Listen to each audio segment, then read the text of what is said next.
League. Gordon, welcome along to Gers TV. Hi, Si. How you doing? All great, pal. How are you? Very well, thanks. Yeah, I'm good. That's it, Gordon. I want today. You've obviously played football at the highest level in Scotland and England, but you've also been an administrator, so you understand the ins and outs of things that when it comes to the game that people might know be up to date on. First of all, what was your reaction when you heard about the new proposed Super League? Well, my reaction was at first, I thought, well, they're making this announcement without saying they've had discussions with any of the leading bodies that have to be maybe brought in on the basis of it, in terms of the football associations of the countries that where they're from. England, the six teams going through from England, and they've never had any discussions with the league or the FA. They're having discussions with UEFA, FIFA. It's going to be contrary to the tournaments that they have, UEFA have. So they're not going to be happy about it, and there's been a big reaction. The whole thing about it was, it seems like a good idea, maybe, that they're going to have this league with the top clubs involved in it and have it televised and all that. But the fact is that there's going to be so much antipathy towards it. There's going to be some people against it, and mainly at the top level. I wonder whether it's going to become a big legal case, right? Yeah. So it's obviously early stages just now. How do you think that'll, first of all, impact Scottish football and more importantly Rangers Football Club regarding Champions League in the future? Yeah, I don't know what the future will be in that respect, because I don't know whether then the English clubs. I mean, they're trying to say that they're going to have this tournament and still play in the English league. So we don't know if they will or not. One of the things that interested me was the fact that there's 15 teams are going to be there in the tournament all the time, but there's going to be 5 teams that are meant to be getting brought in, invited in, and then they have to play in order to keep their place in it. And I wondered, looking at the teams I wondered whether Rangers and Celtic might even be teams that might be brought in to the matter in terms of maybe playing for a place in this new league if it actually ever gets up and running. Because Rangers and Celtic basically have big supports. Rangers have got fans right around the world as well, as we know. And the fans would have a big interest in Rangers playing at this level. So you wonder whether there's been any talk about it and any consideration of it. But the league here are definitely against it. And the fact is that if, say, Rangers were to leave and go and play in this league, and then the SPFL react the way UEFA and FIFA maybe asking them to do and having something against it, they might find if they get all of a sudden they get put out of this league because they're not doing well enough in it, then they might not be allowed back into the Scottish game, and that could be really detrimental to the football club. So that's what we need to find out. We need to find out the legal scenario here and where this is actually all going to go. One of the things I've been listening to TalkSport for the last 24 hours regarding it, and the various players that have played football in England, everybody's that I've heard speaking, Jamie Carragher, etc., they've all said the same thing. It's more about money and greed than it is about the quality of football. Oh, it always is. I mean, that's why the Champions League got changed. And because I was involved with the SFA at the time when they were changing the Champions League, and it was because a lot of the major clubs were actually talking at that time in Europe about having their own competition and actually coming out of the European scene. Yeah. And what happened was UEFA decided to try and placate them by allowing more of the big nations teams into the Champions League. So the major countries get 4 teams in every year as opposed to just the champions, the league winners. And that was because they were looking to just for the financial side of it. So it is financially based. There's no question that it's nothing to do with football, although they could put up an argument and say, this is the top teams, this is the games people want to see, the best teams against each other, the major clubs. So that would be their argument about it. Yeah. But obviously, in terms of the talk, it's mainly been about finance and about the amount of money this is going to bring in. You've played the game at all levels, Gordon, right? What I was going to ask you was a question that American and like Russian owners and billionaires, they don't really care about tradition and things like that. Now, one of the things that they proposed is there'll be no promotion or relegation. That's their thing. What's your thoughts on that? Because I think football needs competition and change at all times. Oh, definitely. I mean, that's the great thing with football. I mean, the word they use is meritocracy. It should be based on how well you do and how good you are, whether you're still in the league or not. No, they can't stay on the basis of the fact that you're huge. You stay in that league. It's like that to a degree in the Champions League. At least it's the top 4 teams. So they're there on merit. If the top 4 teams in England in the league get in the Champions League, then it's on merit. So you can't obviously always say that it's just because of your size you're in it. But if you look at the teams, like what they've actually done. I mean, Liverpool have won one league in the last 30 years. Yeah. Man City have hardly won any. The one that won, I think, as well, maybe two at most. Gordon. And Arsenal haven't won a league for about 17 years, Yeah, so I'm sorry to interrupt you there. I'm just going to read the stats out. Some of them I've got here, right? AC Milan haven't won a title in 9 years. Inter Milan haven't won a title in 10 years. Arsenal haven't won a title in 17 years. Manchester United, no title in 8 years. Spurs, no title in 60 years. Liverpool, one title in 31 years. Atletico, one title in the last 25. Yet they're calling this a Super League. Does that make sense? No. It's basically, the main factor about it is that they're big clubs with big support. Money. And that's it. That's why they're getting brought in. They're teams that are actually attractive. Leicester have won more league titles of late than Tottenham or whatever, and Arsenal. You know what I mean? So it's down to the size of the club and basically the fan base. What will happen? Just a question I was going to ask you because I think you know the answer. I'm hearing that if the big six are calling them the greedy six or whatever, if they leave the English league and then they decide that they've changed their mind and they want back in, do they get back in? Possibly not. It depends how they do it. They might say by the law of competition they're able to come back in, but they might have the legal aspect of it and say, no, you've resigned your membership, therefore you're not getting back in. And maybe what they would maybe do is say, if you're coming back in and you win that case, they maybe have to start down in the Conference League. And also, there's been a question that's been asked all day, the older age, if the six clubs left, would it open the gate for Rangers and possibly even Celtic to go into the English League? Well, there's always that possibility, but I mean, there'd be a vote on that too, because obviously what would happen would be the teams would come up from the Championship, and they would come in there, and then you've got teams and there's plenty of leagues even below Division 3 in England, the fourth division as we used to call it. There's plenty of leagues down there with big clubs in them, so they would be thinking that they've got priority over allowing Rangers and Celtic into the league. And one more question I was going to ask you on it. Fan power, Liverpool, massive club, their support's reacted already. Klopp's made his opinion clear on it, he's not keen on it. And I think other clubs will react as well and follow. Could fan power win this over, or are the people with the money men too powerful? I don't think so anymore now at the major level in the game, because fans aren't as important to football clubs as they used to be, and it's a shame because that was a major aspect of the game. It was all to do with fans growing up, supporting a team where you live, all that type of thing, and the fans are our main aspect. But down in England, the actual, if you look at revenue down there, the fan revenue, and they charge them a lot to get into games. I mean, the season tickets and all that are very expensive in England, but nevertheless, even at that, the actual money that comes into the game in England is mainly from the media, from television. So the fans don't have as big a say as they would do normally, and that's why I'm not quite sure whether they actually will listen to the supporters, because they'll still feel that eventually they'll come back and watch their team because that's who they support. They'll think that this is only short term. This being against this, Could this be the death of football traditionally as we know it into a new era completely? Oh, it could be, yeah, definitely. It could be that, because we're losing major clubs even from European competition. So that's going to devalue, say, Champions League when you've not got like Juventus and Barcelona, Real Madrid, Man City, Liverpool, major clubs that actually are major forces in the European game, and we always like watching their games, no doubt about it. Yeah. I mean, you look who's still left in Europe, Yeah. So, from your opinion, is just to summarise on it, would you say would you be for it or against it? I'm not for it at the moment. I need to know more about it. I do want to see how the legal case would go on it. I'm not for this. I don't think it's the right way forward for the game. Okay, no, that's great. Obviously, the big match of the weekend, Rangers versus Celtic, 2-0 to Rangers. What's your thoughts on the game, how it went? Yeah, I knew it was going to be a tough game. Actually, Celtic have improved a little bit under John Kennedy. They had a good win against Livingston, and I knew that it was going to make it very hard for Rangers, and they did. Because it's the funny thing is, it's a winning mentality aspect that's changed. I remember there's been a lot of games, even before this, when Rangers were actually the better team and Celtic won, and everybody said, oh, it's just because they're stronger. And that's what we get a scenario now. Even if Rangers are outplayed, I mean, Celtic have played very well in the last two Old Firm games, and Rangers have beaten them so well. They drew the last one and then beat them this time. But it was a good performance from certain players.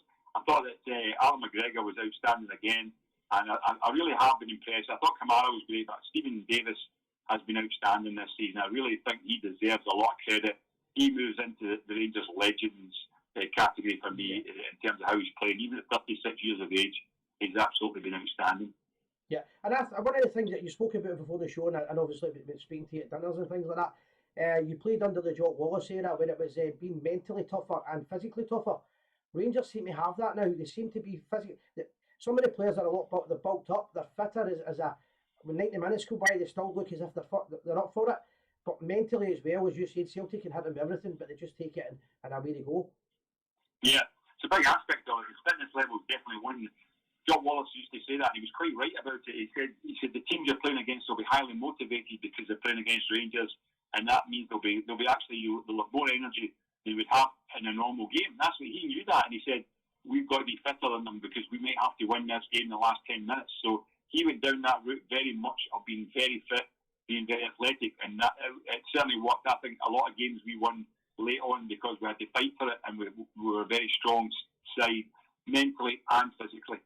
And I think that was the reason at pre-season when they took you to the Gilleen Sands once a year or whatever, and they would tell you that, wouldn't they? The opposition couldn't do Gilleen. They couldn't do it. You could. I used to say that. That was the thing. I realised Gilleen Sands was a very, very hard session, but I realised after a little while, knowing Jock Wallace and getting to know what it's like, that was very much psychological, Gilleen Sands, because he did throw that in quite a few times. He would say that this team you're playing against today, they couldn't do Gilleen Sands. Just to put in your mind that you're stronger and you can actually win this game, you're going to have to be strong to do that. But he put it in their mind that a lot of the opposition couldn't actually achieve what we did, weren't as fit as we were, and that gave us a positivity about getting into games, and that's why he was very good in that aspect. Yeah, and obviously for a couple of years there we fought to get a board done who were transparent and upfront, and we're delighted that we have that now. You've obviously been involved with Rangers at administration levels. The board told us at the start of the season that we'll probably have to lose a player to balance the books, and I think the fans will accept that because that's how business is done. Who do you think would be the most likely to leave in the summer?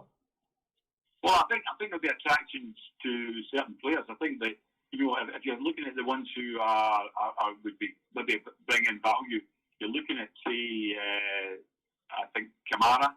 You're looking at Morelos, maybe Kent, and looking elsewhere, maybe Tavernier as well.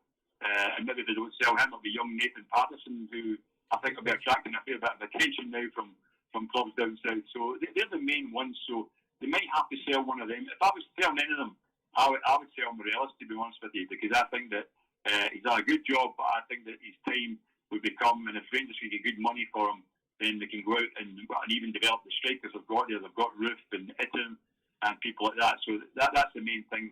I think that if they were selling any of them to get some money in, it would be Morelos. Lovely. Just to finish up, I'm going to be speaking to an old friend of yours in about 5 minutes' time. Rangers legend Derek Parlane. What's your memories of him?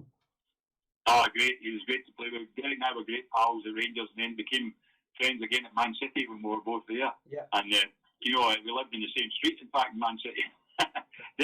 Derek told me there was a house available to buy when I was transferred from Brighton, and there was one left in his street, and I bought it. And so we travelled to training every day there, and we've always been very close to Derek and I. And he was a marvellous player for Rangers, and definitely also for City, and he's somebody who I've always had a lot of time for. Yeah, and obviously that great song, Parlane, just fitted well that he doesn't remind anybody of.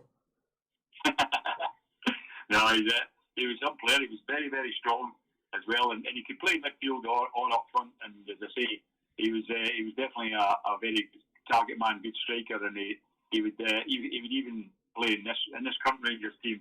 Derek would be a very strong player for them. Lovely. Hey, Gordon, thank you very much for your time once again, and all the best in the future, mate. Pleasure, Si. All the best to you too, mate. Thanks. Cheers. Cheers, then. Bye-bye. Cheers. Bye.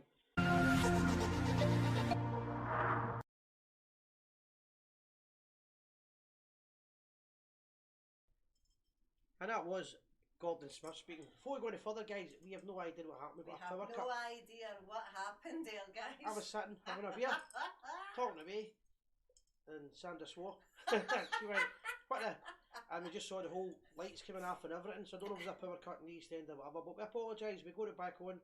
Thank you for bearing with us. That was Gordon Smith speaking That was about Rangers. It's a great. terrifying, Aye. wasn't it? But we got it back on. It was a good Yeah. interview, guys. I'm just going to go back because a lot of people were commenting on it. I'll let you just. I was reading that. I'll still go for here. Stevie Gerrard's looking suave, my boy. That was Yep. you. Let's worry about ourselves, says Brat 55. Man U chairman has resigned because of the Super League.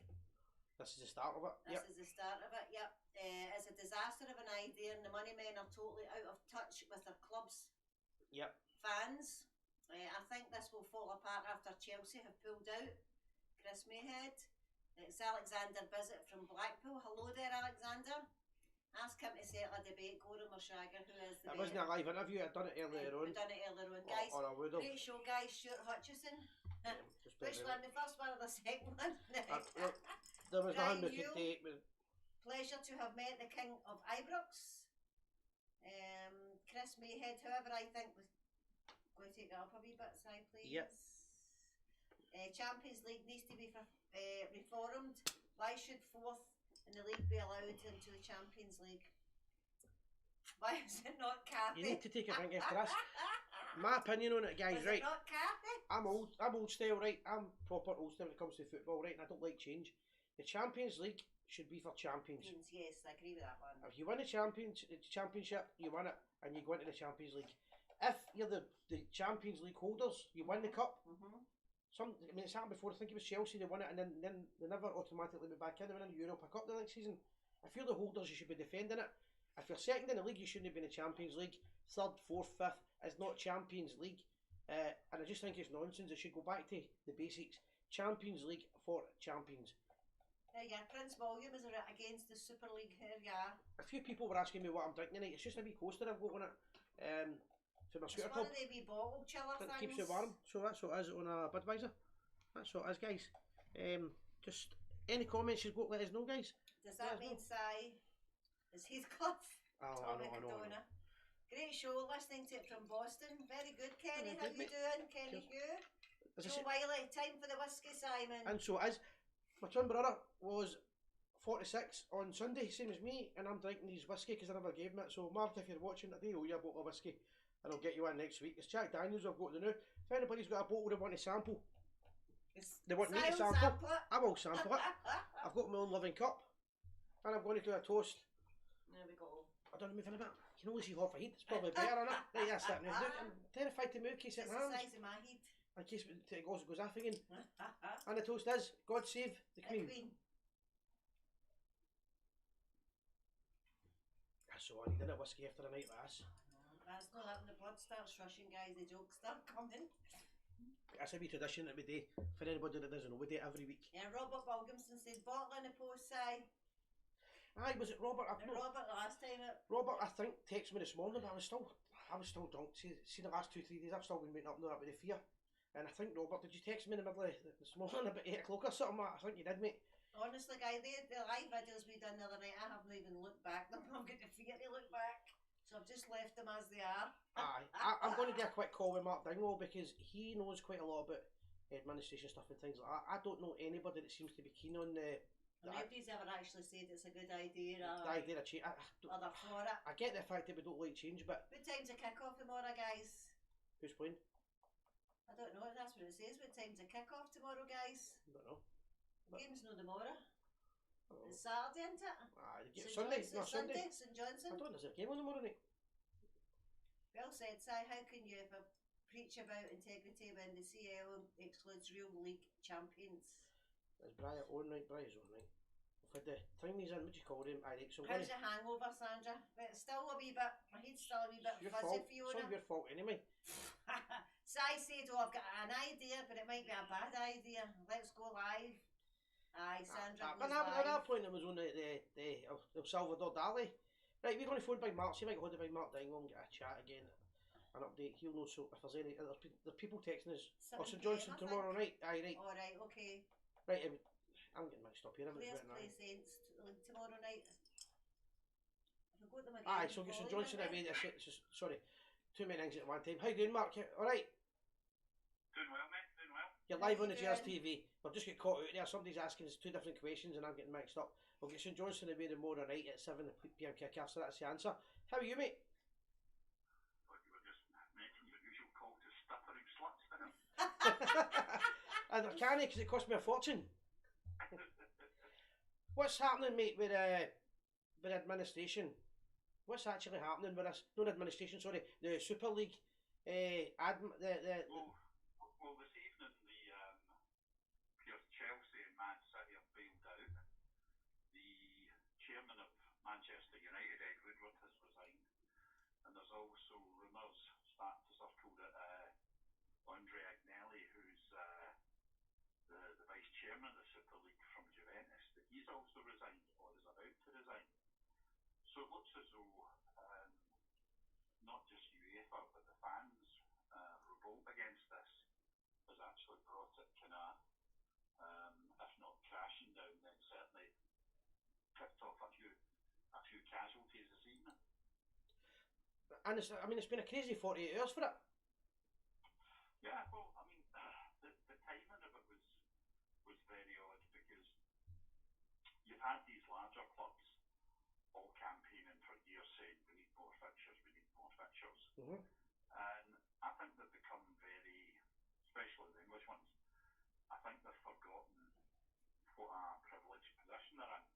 First of all, the English League throughout the world is by far the most valuable. And why is it valuable? It's because it's got 20 teams in it, all of whom are over 100 years old. Yep. It's a simple league. They all play one another home and away. And at the end of the season, there's a winner. And we could say the UK, they could say that England's the home of football. And obviously with English being, kind of world language, that puts a huge value on the English TV contracts, as we know. Yeah. So if you look at it just yesterday, the UEFA finally confirmed the new format for not just the two European competitions, but the introduction of a third one. So basically, it means that there'll be all three competitions should have 36 clubs in them when it comes to the playoff places, and in UEFA, I think it goes up to 10 games they'd be getting out in. In the Champions League, 8 in the Europa League, and 6 in the new Conference League. So this is a way of UEFA spreading more money to the more rich clubs and to and coming to countries, let's say like Scotland or the Netherlands, where you've got important leagues, you've got historic leagues. Scotland, Netherlands, Portugal, they are slightly kind of different because they've maybe only get 2 or 3 teams in them that can genuinely win the league. So that was obviously, I think, the Super League thought, no, that's not good enough. We need more. We want more money. We'll get a ball rolling here. But I think UEFA have not been stupid. They've looked at it and said to people, if you continue to develop your own home markets that are valuable, you'll also be getting, you'll more of a chance to get into Europe. And once you're in Europe, you'll stay in for longer, more games, more money. So I think they've been outthought and outfought by UEFA on this one. Where do you think this will go in the next bit end of the week? Because it's going very fast. Well, one thing that we keep saying to one another over the years is it doesn't matter how mad an idea appears, it could actually be correct. How many times have we said, no, people can't do this or that can't happen, and it turns out to be true. I suspect that because the debacle that we've really had today, it's going to be difficult for these guys to fight back. I think the fan reaction means that you can wave goodbye to getting any involvement from the Germans or the French, which is basically the 2 big leagues that hadn't already got somebody in the European Super League. Yeah. So I think they'll probably have to retreat, to be honest. Maybe a while ago they could have been able to say, well, we'll force them to give us more money. I think now, with the way that things have gone in the last 24 hours, that puts you in a strong position to say, no, the tail's no wagging the dog. You'll take what you're given, and you'll be happy with getting an increase in the number of games, which means Yep. they get more TV money, they get more revenue at the gate. Yeah, because the biggest worry you've got is that the richer and the smaller clubs, basically, they don't matter. That's how it's looked upon. Mm-hmm. Well, you're basically excluding, huge swathes of traditional heartlands of European football. We've got a problem in Scotland that you've really only got Rangers or Celtic these days. In the last 30 years, that were capable of winning the league. Yeah. But even there, you've got to have, for it to be sellable to the likes of Sky or BT or Premier, you've got to have what they call competitive tension. Now, I remember the chairman of Rangers at the time, saying to me that you had we would like it to be 7-3, us to win it 7 times, and the Tims to win it 3 times out of 10. Obviously, you would want more, but that's sellable to TV stations because it means that every year there is a competition between the two teams. Yeah. If you look at until very recently, the Champions League hadn't been won by the same team twice in a row. There was a good spread of people, a good spread of teams that were able to win it. That's right. And yeah. That's what they still need. So the idea that if you look at the crisis that's enveloped Barcelona and Real Madrid, where the Spanish tax authorities have basically told them you can't continue to write off your debts. There is a tax liability there, in both cases I think approaching €1 billion. Yeah. And you won't be able to write that off, you won't be able to write it down. The government won't be able to put a red pen through it as they have in the past. Mm-hmm. So that means they're facing a real crisis of where they get their next star players from, because they're burdened with huge debts, and I think they're probably driven. They wouldn't like to admit it, but I think they're driven by a bit of desperation there as how to service those debts. Yeah, when you mentioned earlier on competitive tension, you had me a wee bit worried. That reminded me of some of the services we pay for in the European trips. Sorry, I missed you there. It reminded me of some of the services that the fans pay for in European trips when you mentioned the competitive tensions. But that's for another night. Somebody, Tommy Condona, is asking me regarding the Brecon corruption. Do you understand what that means? Sorry, say that again. The Brecon corruption. Is that a question for you? Brecon, yeah. Brecon are obviously trying to get their way out of relegation by expanding the bottom league in Scotland so that they can bring in Brora Rangers and Kelly Hearts, both of whom basically won the competitions previous season, and by lucky coincidence were top of their respective leagues when the leagues were pulled this season.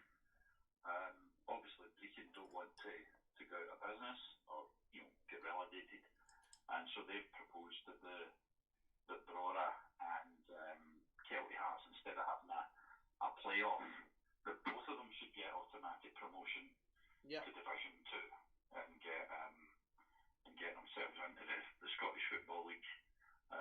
So it's one of these things where, in extremis, I think that Brecon have probably got a fairly strong case if they were to go to court, to argue and say these two teams below us, who potentially take their place, they haven't really fulfilled the requirements of the regulations.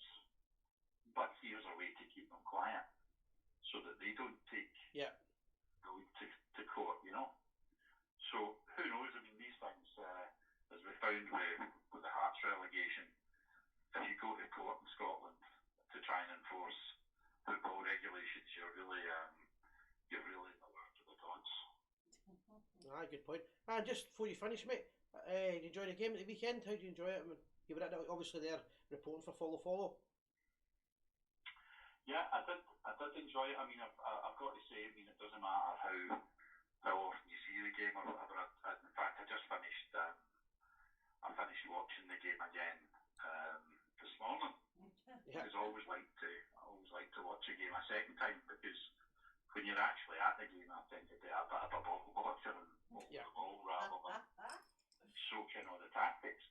I think in second viewing, it was a more impressive performance than I thought when I was actually at the game.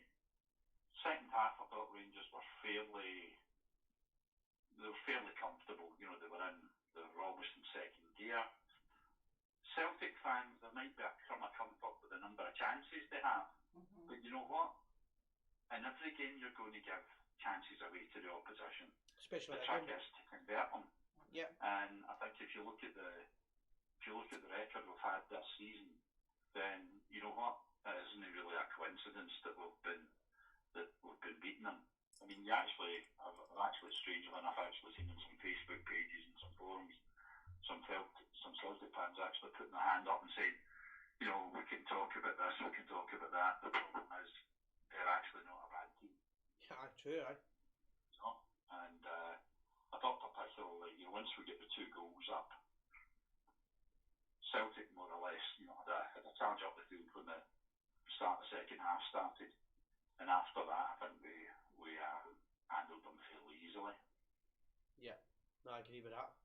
And I think that's basically us. I think that's for the night for about the call. I know, Mark. Thank you very much again for the contribution. Thanks for phoning in, Claire. Mark, it's calling you Mark again. Called Claire. Right, Claire. I've been called Cathy, and I'm calling you Claire.